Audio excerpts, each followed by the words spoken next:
A $9,850 transfer has been authorized from your account. That text just hit your phone. You didn't authorize it. You call the number in the message. 30 seconds later, every dollar you have is gone.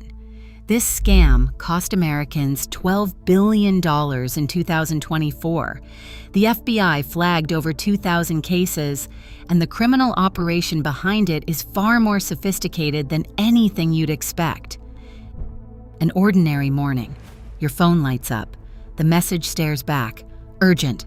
Your bank detected a $9,850 transfer to an unknown account. If you did not initiate this, click the link or call immediately to stop the transfer. The dollar amount is not random.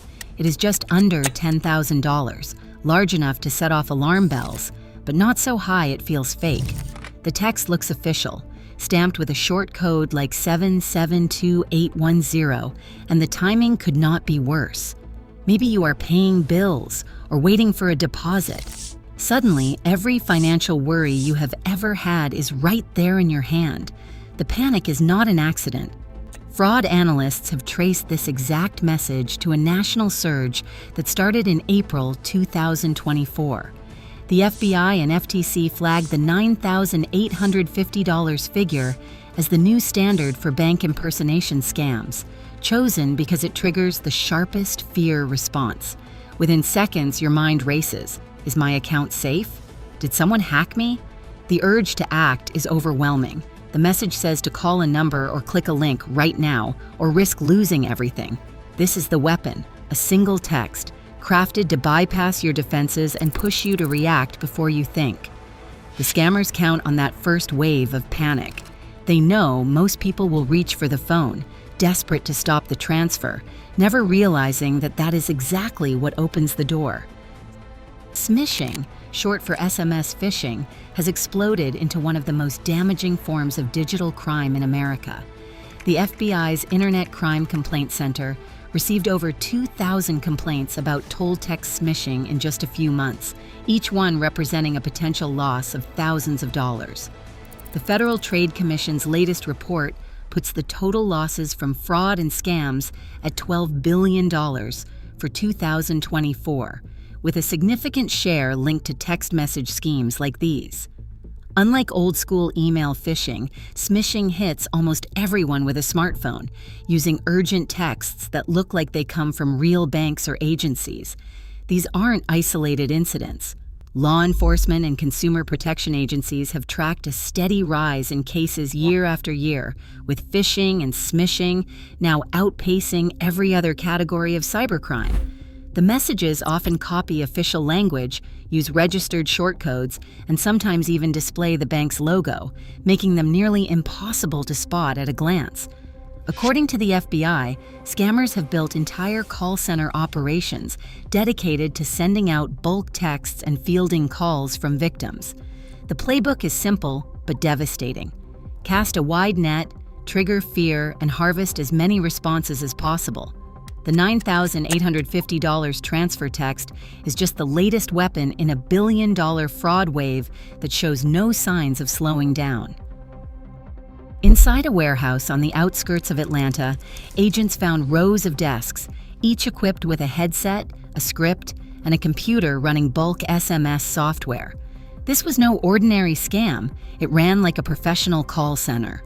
Law enforcement seized the operation on April 15, 2024, uncovering evidence of a tightly organized team trained to sound just like a real bank fraud department. The scripts, recovered from seized laptops, instructed agents to keep their voices calm, never rush, and use phrases like, "I'm here to help you secure your account," or "Please verify your identity for your protection."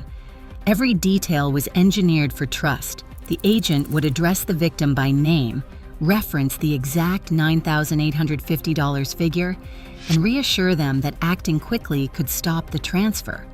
If a victim hesitated, the script prompted the agent to say, "I understand this is alarming, but we need to verify your information to freeze the transaction." The goal was simple: keep the victim on the line, lower their guard, and walk them step by step toward handing over the one thing that mattered: a security code or password. Agents worked in shifts. fielding dozens of calls an hour, each one a potential payday. The warehouse held racks of SIM cards and SMS gateways capable of blasting thousands of texts at once.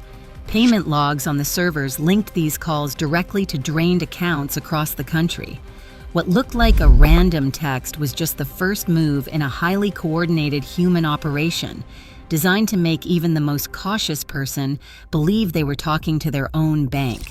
The moment the victim started reading numbers aloud, the countdown began. 30 seconds. That's the window. A victim picks up the phone, voice shaking, and dials the number listed in the text. On the other end, a calm agent answers, sounding every bit like a real bank employee. "I see the $9,850 transfer," the agent says, using the victim's name. "To secure your account, I'll need to verify your identity." The victim is told to read out the numbers sent to their phone. At that exact moment, the real bank system has triggered a 6-digit one-time password, an OTP, valid for only 30 seconds. The agent urges, "Please, for your protection, read the code back now." Heart pounding, the victim reads the numbers aloud.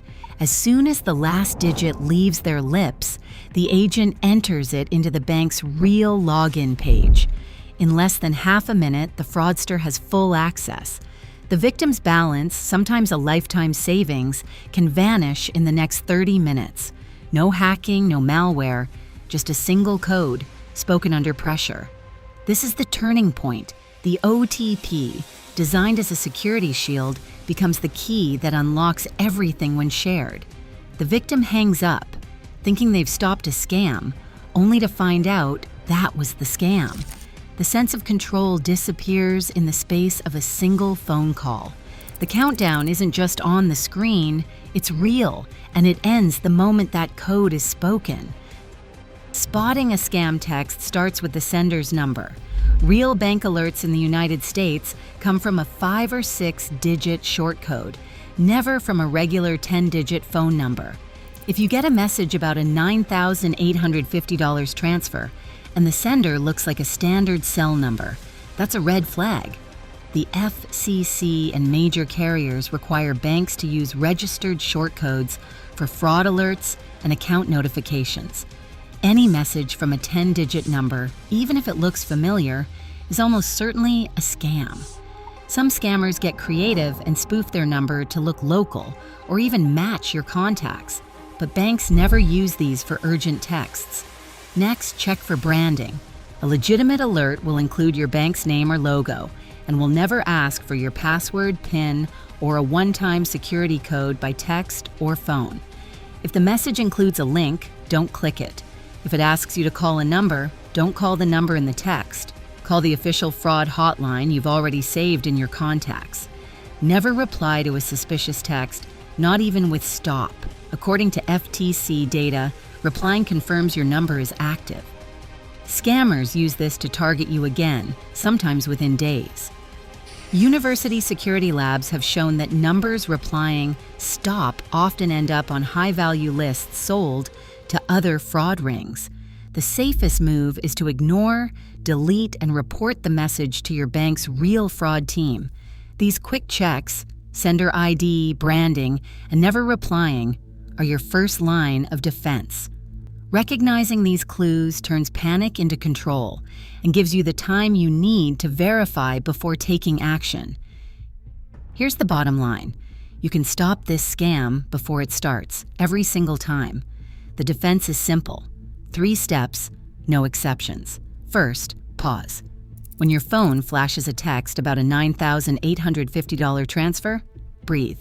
Don't reply, don't click, don't call the number in the message. That moment of hesitation is your strongest shield. Second, never interact with the scam text, not even to type stop. Data from the Federal Trade Commission and University Security Labs prove that replying, even once, confirms your number is active. Scammers mark you as a real target, and your risk of follow-up attacks jumps. Delete the message and move on. Third, and this is the habit that saves accounts every day, call only the official fraud hotline you've already saved in your contacts. Not the number in the text, not a link. The number on the back of your card. your bank's website, or the one you trust. Bank fraud hotline representatives are trained for this exact scenario. When you call the real hotline, you're talking to someone with the authority and tools to freeze your account, trace suspicious activity, and start recovery immediately. According to major United States banks, most victims who act fast and call the official line get their money back, or losses are stopped before they escalate. This three-step rule, pause, never reply, call the real hotline, is not optional. It's the difference between losing a lifetime of savings and keeping control. Save your bank's fraud number in your phone now. Label it clearly. Share this habit with family and friends. In a world where a single text can empty your account, these are the actions that keep you safe. Right now, a single fake text can empty your account in seconds.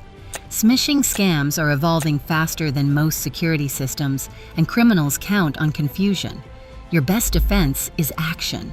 Save your bank's real hotline and ignore every suspicious message. Stay alert and protect what's yours.